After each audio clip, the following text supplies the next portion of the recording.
Today we are discussing about the microbial production of industrial products. అందులో ethanol production or ethyl alcohol production. యాక్చువల్గా alcohol fermentation was the first fermentation known to mankind. యాక్చువల్గా మ్యాన్కైండ్కి అప్పుడు దాకా fermentation process అనేది తెలియదు, కానీ ethanol production అనేదే ఫస్ట్ ఫెర్మెంటేషన్ ప్రాసెస్. ఇక్కడ మనం అబ్జర్వ్ చేసినప్పుడు ఇథనాల్ ప్రొడక్షన్లో ఎటువంటి మైక్రో ఆర్గానిజమ్స్ యూటిలైజ్ చేస్తున్నాము అంటే ఈస్ట్ స్పీషియస్కి చెందిన మైక్రో ఆర్గానిజమ్స్ని మనం ఎక్కువగా యూటిలైజ్ చేస్తున్నాము. The micro organisms responsible for alcoholic fermentation of molasses are yeast species of saccharomyces, torulopsis, kloeckera, candida and certain species of mucor and bacteria also utilizes. ఇక్కడ మనం observe చేసినప్పుడు ఎక్కువగా మోస్ట్లీ యూజ్డ్ సెకారోమైసిస్ జీనస్కు చెందిన వాటిని ఎక్కువగా యూజ్ చేస్తున్నాము. వీటిని రెండు రకాలుగా డివైడ్ చేస్తున్నారు. ఒకటేమో టాప్ ఫెర్మెంటింగ్ ఈస్ట్ అంటాము, ఇంకోటేమో బాటమ్ ఫెర్మెంటర్ ఈస్ట్ అంటాం. టాప్ ఫెర్మెంటర్ ఈస్ట్ అనే దానికి ఎగ్జాంపుల్ ఏంటంటే సెకారోమైసిస్ సెర్వీసియే. బాటమ్ ఫెర్మెంటర్ ఈస్ట్కి ఎగ్జాంపుల్ ఏంటంటే సెకారోమైసిస్ కార్ల్ బెజెన్సిస్. అంటే టాప్ ఫెర్మెంటర్ ఈస్ట్ అంటే ఏమీ లేదండి, టాప్లో ఫెర్మెంటేషన్ చేసే వాటినేమో టాప్ ఫెర్మెంటర్స్ అంటారు. ఫెర్మెంటర్ బాటంలో ఫెర్మెంటేషన్ చేసే వాటిని బాటమ్ ఫెర్మెంటర్స్ అంటున్నాము. వీటి యొక్క మార్ఫాలజీ, బయోకెమికల్ క్యారెక్టరిస్టిక్స్ ఎలా ఉండాలి అని మనం అబ్జర్వ్ చేసినప్పుడు the strain of east to be used for alcohol fermentation should possess the following selective features. ఇక్కడ మనం అబ్జర్వ్ చేసినప్పుడు it should be efficient strain, it should be fast growing strain, it should be high tolerant to alcohol as well as osmotic pressure. It should possess uniform and stable biochemical products. అంటే ఇటువంటి characteristics ఖచ్చితంగా ఆ micro organism అనేది కలిగి ఉండాలి. ఎక్కువగా మనం utilise చేసే మైక్రో ఆర్గానిజం ఇథనాల్ ప్రొడక్షన్లో సెకారోమైసిస్ సెర్వీసియే. మరి ఇనాక్యులమ్ని ఎలా ప్రిపేర్ చేస్తున్నాము? ఇక్కడ ఇనాక్యులమ్ను ప్రిపేర్ చేసినప్పుడు మనం ఉపయోగించేటప్పుడు యాక్చువల్గా ఫెర్మెంటేషన్ చేసేటప్పుడు ఏదైనా ఒక ఫెర్మెంటేషన్ ప్రాసెస్లో ఇనాక్యులం యొక్క రేంజ్ అనేది ఎలా ఉండాలంటే 8 to 10% ఉండాలి. అంటే ఫర్ ఎగ్జాంపుల్ మీరు 10 ml ప్రిపేర్ చేశారంటే అందులో ఫర్ ఎగ్జాంపుల్ 8 to 10% అంటే ఫర్ ఎగ్జాంపుల్ మీరు 100 ml ప్రిపేర్ చేశారు. 100 ml ప్రిపేర్ చేశారంటే అందులో ఇనాక్యులం ఎంత ఉండాలి? 8 ml to 10 ml ఇనాక్యులం అనేది ఖచ్చితంగా ఉండాలి. అలాగే మనం ఇక్కడ అబ్జర్వ్ చేసినప్పుడు pH అనేది 4.8 to 5 అనేది ఖచ్చితంగా మెయింటైన్ చేయాలి. టెంపరేచర్ అనేది 28 to 30 degrees సెంటీగ్రేడ్ టెంపరేచర్ అనేది మనం ఎక్కువగా మెయింటైన్ చేయాలి. ఫస్ట్ మనం ఇనాక్యులంని ప్రిపేర్ చేసేటప్పుడు మనం ఏం చేస్తాము, మనం టెస్ట్ ట్యూబ్స్ని తీసుకుంటాం. టెస్ట్ ట్యూబ్స్లో 10 ml స్టెరైల్ మీడియాని తీసుకొని అందులోకి మనం ఏం చేస్తాం, ప్యూర్ ఈస్ట్ కల్చర్ని ఇనాక్యులేట్ చేస్తున్నాం. ఇప్పుడు ఈ టెస్ట్ ట్యూబ్స్ మనం ఏం చేస్తున్నాం, ఇంక్యుబేట్ చేస్తున్నాం 28 to 30 degrees.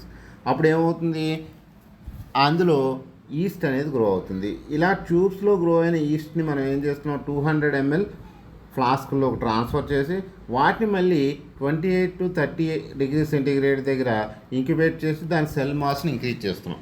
ఇప్పుడు మళ్ళీ ఏం చేస్తున్నాను, 4 లీటర్ ఫ్లాస్క్లోకి ట్రాన్స్ఫర్ చేస్తున్నాను. ఓకే, ఆ 4 లీటర్ ఫ్లాస్క్లో ఇంక్యుబేట్ చేసిన తర్వాత ఫైనల్గా నేను ఏం చేస్తున్నాను, 10 to 40 gallons కలిగిన ఒక స్మాల్ ట్యాంక్లోకి వీటిని ట్రాన్స్ఫర్ చేస్తున్నాను. ఇక్కడ ఏమీ లేదండి, మనకి 8% కావాలి, 8% to 10% ఇనాక్యులం కావాలంటే నా దగ్గర 2 కాలనీలు 3 కాలనీలు మాత్రమే ఉన్నాయి. నేను ఇప్పుడు ఏం చేస్తున్నాను, దాని యొక్క నెంబర్ని ఇంక్రీజ్ చేస్తున్నాను. అంటే బయోమాస్ యొక్క సైజుని ఇంక్రీజ్ చేసి దానికి కావాల్సిన 8 to 10% ఇనాక్యులంని మనం తయారు చేస్తున్నాము. అందుగురించి మనం ఏం చేస్తున్నాము, దాని యొక్క సైజుని ఫస్ట్ టెస్ట్ ట్యూబ్స్, ఆ తర్వాత ఫ్లాస్క్లు, ఆ తర్వాత ట్యాంక్స్ ద్వారా మనం దాని యొక్క సైజుని ఇంక్రీజ్ చేస్తున్నాము. Next raw material. ఇక్కడ మనం ఎటువంటి రా మెటీరియల్స్ని యూటిలైజ్ చేస్తున్నామంటే సాకరైడ్ మెటీరియల్స్, మొలాసిస్ కానీ, హైడ్రోల్ కానీ, వే కానీ, స్టార్చీ మెటీరియల్స్లో potato starch, corn starch, wheat ఫ్లోర్ని యూటిలైజ్ చేస్తున్నాం. సెల్యులోజిక్ మెటీరియల్స్కి సల్ఫైడ్, వేస్ట్ లిక్కర్ అండ్ అదర్స్ని యూటిలైజ్ చేస్తున్నాము. ఆ తర్వాత మనం అబ్జర్వ్ చేసినప్పుడు ప్రిపరేషన్ ఆఫ్ ఫెర్మెంటేషన్ మీడియా. ఇక్కడ ఫెర్మెంటేషన్ మీడియాని ప్రిపేర్ చేయడం అంటే depends on the agriculture produce of the country. అంటే పర్టికులర్ కంట్రీలో వాటి యొక్క అగ్రికల్చర్ మీద డిపెండ్ అయి ఉంటుంది. ఫర్ ఎగ్జాంపుల్ ఇండియా అనుకోండి, మనం ఏం చేస్తాం, కేన్ మొలాసిస్ని ఎక్కువగా యూటిలైజ్ చేస్తూ ఉంటాము. ఇక్కడ కేన్ మొలాసిస్ని యూటిలైజ్ చేస్తున్నాం. However starchy materials and cellulosic materials may also be used in for the preparation of fermentation media. అంటే డిపెండ్స్ ఆన్ ద కంట్రీని బేస్ చేసుకొని స్టార్చీ మెటీరియల్స్ని కానీ, కేన్ మొలాసిస్ని కానీ, ఇటువంటి వాటిని మనం యూటిలైజ్ చేస్తున్నాము. ఇక్కడ ఎలా మీడియంని ప్రిపేర్ చేసినా అందులో షుగర్ కాన్సన్ట్రేషన్ అనేది 10 to 18% ఖచ్చితంగా మెయింటైన్ చేయాలి.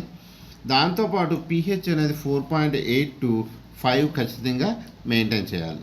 ఫర్ ఎగ్జాంపుల్ మీరు బీట్ మొలాసిస్ని యూటిలైజ్ చేశారు. బీట్ మొలాసిస్ని యూటిలైజ్ చేస్తే అందులో బయోటిన్ డిఫిషియన్సీ అనేది ఎక్కువగా ఉంటుంది కాబట్టి అందులో మనం ఏం చేస్తున్నామంటే బ్లాక్ స్ట్రాప్ మొలాసిస్ని యాడ్ చేస్తూ ఉంటాము.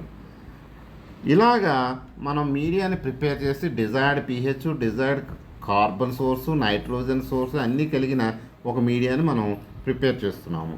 తర్వాత మనం అబ్జర్వ్ చేసినప్పుడు ఎటువంటి కండిషన్స్ని మెయింటైన్ చేయాలి. ఇక్కడ కార్బన్ సోర్స్ కింద మనం ఏం చేస్తున్నాము, షుగర్ కాన్సన్ట్రేషన్ అనేది 10 to 18% మెయింటైన్ చేయాలి. యాక్చువల్గా మనం వాడే కేన్ మొలాసిస్లో షుగర్ కాన్సన్ట్రేషన్ అనేది 48 to 55 ఉంటుంది. మరి 48 to 55% షుగర్ కాన్సన్ట్రేషన్ ఉంటే ఏమవుతుంది, దాని గ్రోత్ అనేది ఇన్హిబిట్ అయిపోతుంది మైక్రో ఆర్గానిజం యొక్క. ఇప్పుడు మనం ఏం చేయాలి, ఓట్ ప్రిపరేషన్ చేయాలి. ఓట్ అంటే ఏమీ లేదు, వాటర్ని మిక్స్ చేస్తాం మొలాసిస్లో అంటే మొలాసిస్ని డైల్యూట్ చేస్తున్నాము. అలా డైల్యూట్ చేస్తే వచ్చేదాన్ని మనం ఓట్ అంటున్నాం. అప్పుడు ఏమవుతుంది, దాని యొక్క పర్సంటేజ్ 10% ఆఫ్ షుగర్కి కన్వర్ట్ అయిపోతుంది. తర్వాత నైట్రోజన్ సోర్స్ కింద ఇక్కడ మనం ఏమి వాడుతున్నామంటే అమోనియం సల్ఫేట్ని వాడుతున్నాం. అమోనియం సల్ఫేట్ని ఎక్కువగా మనం నైట్రోజన్ సోర్స్ కింద వాడుతున్నాం. ఇక్కడ గ్రోత్ ఫ్యాక్టర్స్ ఎటువంటి యాడ్ చేయాల్సిన అవసరం లేదు.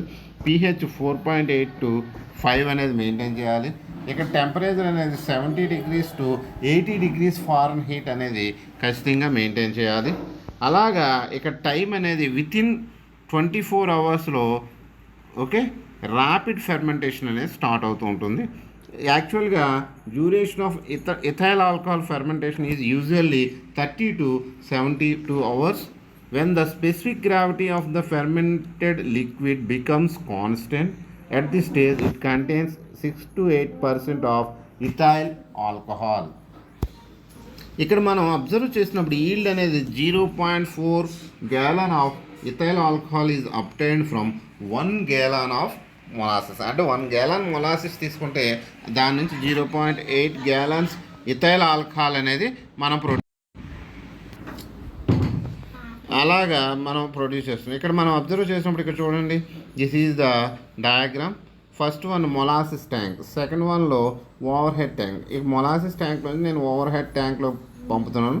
ఆ తర్వాత దీన్ని డైల్యూట్ చేస్తున్నాను, అంటే ఓట్ ప్రిపరేషన్ చేస్తున్నాను. ఆ తర్వాత ఫోర్త్ వన్లో ఈస్ట్ని యాడ్ చేస్తున్నాను, అంటే ఇనాక్యులం ప్రిపరేషన్ చేస్తున్నాను. ఫిఫ్త్ వన్లో బఫర్ని యాడ్ చేస్తున్నాను. సిక్స్త్ వన్లో ఫెర్మెంటర్లో ఇవన్నీ యాడ్ చేసి ఫెర్మెంటేషన్ అనేది స్టార్ట్ చేస్తున్నాను. ఆ తర్వాత నేను ఏం చేస్తున్నాను, సెవెంత్ వన్లో హీట్ ఎక్స్చేంజర్, అంటే these are the recovery elements. ఆ తర్వాత ఏమవుతుంది, టోటల్గా 12th వన్లో ఇథనాల్ ప్రొడక్షన్ అనేది జరుగుతుంది. 13thలో అదర్ ఆయిల్స్ కూడా ఫామ్ అవుతున్నాయి. మనకు కావాల్సిన ఇథనాల్ని మనం ఈజీగా ఇటువంటి ప్రాసెస్లో మైక్రో ఆర్గానిజమ్స్ని యూటిలైజ్ చేసి మనం ఇథనాల్ని ప్రొడ్యూస్ చేయగలుగుతాం.